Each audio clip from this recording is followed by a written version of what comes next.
കേരളത്തിൻ്റെ അവയവദാനത്തിൻ്റെ ഏടുകളിൽ ഇന്നലെ പിറന്നത് ഒരു ചരിത്രമാണ്. കാരണം സംസ്ഥാനത്തെ തന്നെ ഏറ്റവും പ്രായം കുറഞ്ഞ അവയവദാതാവ് ഇന്നലെ അവയവങ്ങൾ ദാനം ചെയ്ത ഒരു ദിവസമാണ്. ഈ ഒരു അവസരത്തിൽ നമ്മളോടൊപ്പം ചേരുന്നത് കേസോട്ടോയുടെ ഡയറക്ടറായ ഡോക്ടർ നോബിൾ ഗ്രേഷ്യസ് ആണ്.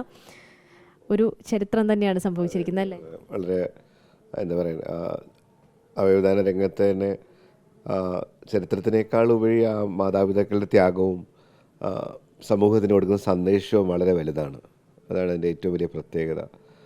പിന്നെ നമ്മുടെ ആരോഗ്യ സംവിധാനം എത്രത്തോളം ആ മാതാപിതാക്കളുടെ ആഗ്രഹത്തിന് സഫലീകരിക്കാൻ പരിശ്രമിച്ചു എന്നുള്ളതും ഭയങ്കര പ്രധാനപ്പെട്ട ഒരു കാര്യമാണ്. അതും ഹൈലൈറ്റ് ചെയ്യപ്പെടേണ്ടതാണ്. കാരണം മാതാപിതാക്കളുടെ ആഗ്രഹം അവയവം മറ്റുള്ളവരിൽ ജീവിക്കണം. അപ്പോൾ അതിന് എങ്ങനെ ഒരു സ്വീകർത്താവിനെ കണ്ടെത്തുകയും സമയബന്ധിതമായി ഇത് പ്രക്രിയകളെല്ലാം പൂർത്തിയാക്കുകയും അതെല്ലാം ഒരു വെല്ലുവിളി തന്നെയായിരുന്നു. ഒരു ആരായാലും നമ്മൾ ഏറ്റവും വേണ്ടപ്പെട്ട ഒരാൾ ഇല്ലാതാകുമ്പോൾ നമ്മൾ ഒരു ശൂന്യതയിലായിരിക്കും എപ്പോഴും ഉണ്ടാവാറുള്ളത്. പക്ഷേ ഈ കുട്ടിയുടെ അച്ഛനെ അമ്മയെ സംബന്ധിച്ച് നോക്കുകയാണെങ്കിൽ അവരെടുത്തത് അവരുടെ ഏറ്റവും നിർണായകമായൊരു തീരുമാനം അവരുടെയായിരുന്നു. അവരെ അതിലേക്ക് അങ്ങനെ ഒരു തീരുമാനത്തിലേക്ക് എത്തിക്കാൻ നമുക്ക് എങ്ങനെയാണ് സാധിച്ചത്? അത് പ്രധാനമായിട്ടും ആ അപകടത്തിന് ശേഷം എനിക്ക് തോന്നുന്നു അവർ 2-3 ആശുപത്രികളിലായിട്ട് മാറി പോവുകയും ഏറ്റവും അവസാനം 8 ദിവസത്തോളം തുടർച്ചയായിട്ട് വെന്റിലേറ്ററിലും ഇരിക്കുകയും ചെയ്തു. അപ്പോൾ എല്ലാ ദിവസവും ഡോക്ടർമാർ ആ കുട്ടിയുടെ കണ്ടീഷൻ മാതാപിതാക്കളെ ഡിസ്കസ് ചെയ്യുന്നുണ്ടായിരുന്നു. അങ്ങനെയാണ് ഒരു എനിക്ക് 12-13 തീയതിയിൽ അവർ റിവീൽ ചെയ്തു. അതായത് പേഷ്യൻ്റ് ബ്രെയിൻ ഡെഡ് ആണ്, റിക്കവർ ചെയ്യാൻ സാധ്യതയില്ല. അപ്പോൾ ബ്രെയിൻ ഡെഡ് സർട്ടിഫിക്കേഷനിൽ പോയിക്കോട്ടെ എന്ന് മാതാപിതാക്കളോട് ആരായുകയും മാതാപിതാക്കൾ ഫസ്റ്റ് ടെസ്റ്റ് ചെയ്യാൻ പറയും. ബ്രെയിൻ സ്റ്റെം ഡെത്ത് ടെസ്റ്റ് പോസിറ്റീവാണെന്ന് അറിഞ്ഞ ശേഷം മാതാപിതാക്കൾ ഡോക്ടർമാരോട് ചോദിച്ചു, ഞങ്ങൾക്ക് അവയവദാനം സന്നദ്ധതയുണ്ട്, എങ്ങനെയാണ് അതിൻ്റെ കാര്യങ്ങൾ. അങ്ങനെയാണ് അവയവദാന പ്രക്രിയയിലോട്ട് വരുന്നത്. അപ്പോൾ അവർ തന്നെ ഇങ്ങോട്ടേക്ക് സന്നദ്ധത അറിയിച്ചതാണ്. അതാണ് അതിൻ്റെ ഒരു പ്രത്യേകത. അത് കാരണം എനിക്ക് തോന്നുന്നു ഇപ്പോൾ മാധ്യമങ്ങളും എല്ലാം എല്ലാ അവയവദാന പ്രക്രിയകളും വളരെ നന്നായി ഹൈലൈറ്റ് ചെയ്ത് അതിൻ്റെ പ്രാധാന്യം സമൂഹത്തിൽ എത്തിച്ചതിൻ്റെ ഒരു ഗുണമാണ് പൊതുജനങ്ങൾക്ക് ബോധമായി തുടങ്ങി. അതായത് മരണശേഷം നമുക്കൊന്നും ചെയ്യാനില്ല, അപ്പോൾ അതൊരു അവയവങ്ങളിലൂടെ വേറെ ആരെങ്കിലും ജീവിക്കുകയാണെങ്കിൽ ആയിക്കോട്ടെ എന്നുള്ള ആ ഒരു ചിന്തയിലോട്ട് പൊതുസമൂഹം എത്തിയതിൻ്റെ ഒരു തെളിവാണ് ഈ മാതാപിതാക്കൾ ഇങ്ങോട്ട് ആഗ്രഹം പ്രകടിപ്പിച്ചത്. നിലവിൽ സർജറി കഴിഞ്ഞ 2 കുട്ടികളാണല്ലോ ഉള്ളത്. കരളിൻ്റെ അതുപോലെ തന്നെ വൃക്കയുടെയും സർജറി കഴിഞ്ഞിട്ടുണ്ട്. ആ കുഞ്ഞുങ്ങളുടെ ആരോഗ്യസ്ഥിതിയാണ് ഇനി എല്ലാവരും കാത്തിരിക്കുന്നത്. അതിൻ്റെ ഒരു അവസ്ഥ എന്താണിപ്പോൾ? തീർച്ചയായിട്ടും ഇത് വളരെ നമുക്കൊന്നും പറയാറായിട്ടില്ല. ജസ്റ്റ് സർജറി കഴിഞ്ഞതേ ഉള്ളൂ. അപ്പോൾ അത് ഒരു 24-48 മണിക്കൂർ വരെ കഴിഞ്ഞിട്ട് സ്റ്റേബിളായെന്ന് പറയാൻ പറ്റുള്ളൂ. അതെല്ലാവരും ഉറ്റുനോക്കുന്നത്, കാരണം അത്രയും ഒരു എഫേർട്ടാണല്ലോ സംവിധാനം ഉണ്ടാക്കിയിരിക്കുന്നത്. അപ്പോൾ അതിനെ എല്ലാവരും പ്രതീക്ഷയോടെ കാത്തിരിക്കണം. ഞങ്ങളെക്കാളൊക്കെ ഏറ്റവും കാത്തിരിക്കുന്നത് എനിക്ക് തോന്നുന്നു അലിൻ്റെ മാതാപിതാക്കളായിരിക്കും. അവർക്ക് അറിയണമായിരിക്കുമല്ലോ അവരുടെ കുഞ്ഞിൻ്റെ അവയവങ്ങൾക്ക് സ്വീകരിച്ച ആ വ്യക്തികൾ എങ്ങനെ ഇരിക്കുന്നു എന്നറിയുന്ന അവർക്കായിരിക്കും ഏറ്റവും ഉത്കണ്ഠ. സിസ്റ്റം മൊത്തം ഒന്നിച്ച് നിന്നു എന്ന് പറയാം. അതിപ്പോൾ ആരോഗ്യ മേഖലയിലായാലും പോലീസ് സംവിധാനങ്ങളായാലും പൊതുജനങ്ങളായാലും അങ്ങേയറ്റം സഹകരിച്ചു എന്ന് തോന്നുന്നു അല്ലേ? അപ്പം അങ്ങനെ ഒരു ഒറ്റക്കെട്ടായി നിന്നതുകൊണ്ടാണെന്ന് തോന്നുന്നില്ല ഇങ്ങനെ ഒരു വിജയത്തിലേക്ക് നമുക്ക് എത്താൻ സാധിച്ചത്. ആണ് തീർച്ചയായിട്ടും. നമ്മളെപ്പോഴും മനസ്സിലാക്കേണ്ടത് സർക്കാർ സംവിധാനത്തിൻ്റെ പ്രാധാന്യമാണ്. നമ്മളൊരു അലേർട്ട് കൊടുക്കുന്നു, പോലീസ് സംവിധാനം എല്ലാ ജില്ലകളിലെയും സൂപ്രണ്ട് ഓഫ് പോലീസിൻ്റെ നേതൃത്വത്തിൽ സിസ്റ്റംസ് റെഡിയാകുന്നു, ട്രാഫിക് റെഗുലേറ്റ് ചെയ്യുന്നു. അപ്പോൾ അതൊരു സൈഡിൽ, അതിനോടൊപ്പം ഈ സ്വീകർത്താവിനെ റെഡിയാക്കണം, ക്രോസ് മാച്ച് ടെസ്റ്റിംഗ് ചെയ്യണം, തിയേറ്റർ റെഡിയാക്കണം, സ്റ്റാഫ് നഴ്സസിന് എക്സ്ട്രാ വേണം, ICU റെഡിയാക്കണം. ഇതെല്ലാം കൂടെ ഒത്തൊരുമിച്ച് വരുന്ന ഏകദേശം എനിക്ക് തോന്നുന്നു ഒരു 300 അല്ലെങ്കിൽ 400 ആൾക്കാരുടെ കണ്ടിന്യൂസ് 24 to 48 hours പ്രയത്നത്തിലാണ് ഒരു അവയവദാന ശസ്ത്രക്രിയ പൂർണ്ണമാകുന്നത്. അപ്പോൾ അതൊരു വലിയ കൂട്ടായ്മയാണ് സമൂഹത്തിന്. യൂഷ്വലി ഇത്തരം കേസുകളിലൊക്കെ അവയവങ്ങൾ എയർവേസിലൂടെ അല്ലെങ്കിൽ വിമാനമാർഗ്ഗമൊക്കെ തന്നെ എയർ ആംബുലൻസ് വഴി കൊണ്ടുവരാറുണ്ട്. പക്ഷേ ഇത്തവണ എന്തുകൊണ്ട് നമ്മൾ റോഡ് മാർഗ്ഗം തന്നെ തിരഞ്ഞെടുക്കാൻ എന്തെങ്കിലും കാരണം ഉണ്ടായിരുന്നു? അല്ല, നമ്മൾ ആക്ച്വലി ആദ്യം ഞങ്ങൾ 3 ചോയ്സ് ആയിരുന്നു ഉണ്ടായിരുന്നത്.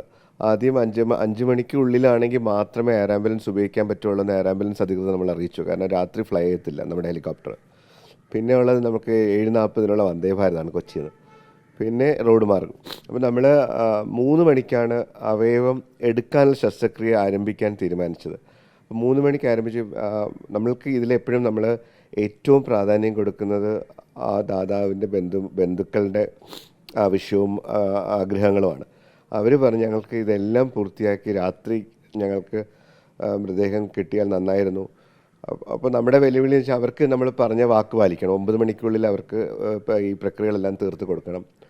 പക്ഷേ അവയവ എടുക്കുന്ന ആ ശസ്ത്രക്രിയ കുറച്ച് നീണ്ടുകയാണെങ്കിൽ 5 മണിക്ക് ഹെലികോപ്റ്റർ പൊങ്ങാൻ പറ്റത്തില്ല, 3 മണിക്ക് സ്റ്റാർട്ട് ചെയ്താൽ. അപ്പോൾ നമ്മുടെ ഒരു എസ്റ്റിമേറ്റിൽ ഒരു 3 hours യൂഷ്വലി ഒരു അവയവ റിട്രീവൽ സർജറിയും പാക്കിങ്ങും എല്ലാം കഴിയുന്നത്. അപ്പോൾ 3 മണിക്ക് തുടങ്ങി 6 മണിയാവും. അപ്പോൾ ഹെലികോപ്റ്റർ ഉപയോഗിക്കാൻ പറ്റില്ല. വന്ദേ ഭാരത് അന്വേഷിച്ചപ്പോൾ ടിക്കറ്റ്സ് അവൈലബിൾ അല്ല. അങ്ങനെയാണ് ഞങ്ങൾ പോലീസ് ADGP ശ്രീജിത്താണ് ഞങ്ങളുടെ നോഡൽ ഓഫീസർ ഈ ഓർഗൻ ട്രാൻസ്പോർട്ടിൻ്റെ. പുള്ളി പറഞ്ഞ് ഞങ്ങൾക്ക് 2.5 മുതൽ 3 മണിക്കൂർ ഞാൻ അവയവം ട്രിവാൻഡ്രത്ത് എത്തിച്ചിട്ട് ഡോക്ടർ അതിനുള്ള നടപടിക്രമങ്ങൾ മാത്രം അറിയിച്ചാൽ മതി എന്ന് പറഞ്ഞു. അപ്പോൾ ഞാൻ പറഞ്ഞു നമ്മളൊരു 6-6:30 ആയിരിക്കും ഇതെല്ലാം പ്രക്രിയ പൂർത്തിയാകും. അപ്പോൾ ശ്രീജിത്ത് IPS പറഞ്ഞ് ഞാൻ 10 മണിക്ക് ട്രിവാൻഡ്രത്ത് എത്തിച്ചാൽ അത് മതിയോ എന്ന് ചോദിച്ചു. ഞാൻ പറഞ്ഞു അത് മതിയെന്ന് പറഞ്ഞു. അങ്ങനെയാണ് പെട്ടെന്ന് ഞങ്ങളൊരു വാട്സാപ്പ് ഗ്രൂപ്പ് തുടങ്ങുകയും എല്ലാ ജില്ലകളും ഇത് ക്രോസ് ചെയ്യുന്ന എല്ലാ ജില്ലകളിലെയും superintendent of police, DIGs, commissioners എല്ലാം അതിൽ ഗ്രൂപ്പാകുകയും പിന്നെ ദ്രുതഗതിയിൽ ഓരോ പോയിന്റ് റിയൽ ടൈം ലൊക്കേഷൻ ഇട്ടാണ് നമ്മൾ കാര്യങ്ങൾ മോണിറ്റർ ചെയ്തുകൊണ്ടിരുന്നത്. അപ്പോൾ അത്രയും മെറ്റിക്കുലസ് ആയിട്ട് പോലീസിൻ്റെ ഒരു ഇൻവോൾവ്മെൻ്റ് ആയിരുന്നു ഇതിനകത്ത്. നമ്മളെപ്പോഴും ഞാൻ പറഞ്ഞില്ലേ നേരത്തെ പറഞ്ഞ പോലെ സർക്കാർ സംവിധാനം ഭയങ്കര സുസജ്ജമാണ്. അപ്പോൾ അതിന് നമ്മൾ എങ്ങനെ ഉപയോഗിക്കുന്നു എന്നനുസരിച്ചിരിക്കും. അപ്പോൾ പബ്ലിക്കും ഗവൺമെൻറ്റും എല്ലാം ഒരു ജീവൻ രക്ഷപ്പെടുത്താൻ വേണ്ടി എടുക്കുന്ന ആ എഫേർട്ട് ഉണ്ടല്ലോ, ആ എഫേർട്ട് ഭയങ്കര ശ്ലാഘനീയം തന്നെയാണ്. ഇനി നമ്മളിപ്പോൾ 2 അവയവങ്ങളാണ് നമ്മളിപ്പോൾ കൊടുത്തിട്ടുള്ളത്. ഇനിയിപ്പോൾ ഹൃദയ വാൽവും അതുപോലെ തന്നെ ഈ നേത്രപടലങ്ങളും ഉണ്ട്. അതിപ്പോൾ 3 പേർക്കായിട്ടായിരിക്കും നമ്മൾ കൊടുക്കുക. അത് നമ്മളിപ്പോൾ ഉടനെ ഒരു തീരുമാനം ഉണ്ടാകുമോ അതെയോ? ഇല്ല, അത് നമ്മൾ ആക്ച്വലി വാൽവ് ആണെങ്കിൽ അത് കുറച്ച് പ്രോസസ്സിംഗ് ഉണ്ട്. മൈക്രോബയോളജിക്കൽ ക്വാളിറ്റിയൊക്കെ ചെക്ക് ചെയ്യണം. പിന്നെ സ്യൂട്ടബിൾ സൈസുള്ള കുഞ്ഞുങ്ങൾക്ക് വെച്ച് കൊടുക്കാൻ പറ്റുള്ളൂ. അപ്പോൾ അത് കുറച്ച് സമയമെടുത്ത് അത് സ്റ്റോർഡ് ആയിരിക്കും. ലിക്വിഡ് നൈട്രജനിലാണ് വാൽവ് സ്റ്റോർ ചെയ്യുന്നത്. അതിന് ഒരു 6 months 1 year ഒക്കെ ഇരിക്കുന്നത് കുഴപ്പമില്ല. കോർണിയസ് യൂഷ്വലി ഒരു 1 weekനുള്ളിൽ അവർ സ്യൂട്ടബിൾ ആളെ കിട്ടിയാലോടെ തന്നെ ട്രാൻസ്പ്ലാന്റ് ചെയ്യും. എന്തായാലും നമുക്ക് ഇനി ആ കുഞ്ഞുങ്ങളുടെ ആരോഗ്യം തന്നെയാണല്ലോ ഏറ്റവും പ്രധാനമായും. എല്ലാവരും പ്രതീക്ഷയോടെ കാത്തിരിക്കുന്നത്. നന്നായി ഞങ്ങളുടെ പ്രതീക്ഷ ഒരു കുഴപ്പമില്ലാതെ 2 പേര് റിക്കവർ ചെയ്യുന്നുള്ളതാണ്. Thank you. സിസ്റ്റം എല്ലാവരും ഒറ്റക്കെട്ടായിട്ട്, അതിപ്പോൾ ആരോഗ്യ മേഖലയിലായാലും പോലീസ് സംവിധാനങ്ങളായാലും പൊതുജനങ്ങളായാലും എല്ലാവരും ഒറ്റക്കെട്ടായി നിന്നിട്ടാണ് ഈ ദൗത്യത്തിൻ്റെ ഒരു ഭാഗമായത് എന്ന് തന്നെയാണ് KSOTO ഡയറക്ടറും വ്യക്തമാക്കിയിരിക്കുന്നത്. ഇനി നമുക്ക് മുന്നിലുള്ളത് ഇപ്പോൾ നിലവിൽ ശസ്ത്രക്രിയ കഴിഞ്ഞിരിക്കുന്ന 2 കുഞ്ഞുങ്ങളുടെ ആരോഗ്യമാണ്. അത് അടുത്ത ഒരു 48 മണിക്കൂറിൽ അവർ ഒബ്സർവേഷനിലായിരിക്കും. അതിനുശേഷം അവരൊരു സാധാരണ ജീവിതത്തിലേക്കൊക്കെ മടങ്ങി വരുന്ന ആ ഒരു പാതയിലായിരിക്കും. എന്തായാലും അവർക്കും പ്രതീക്ഷയാണ്.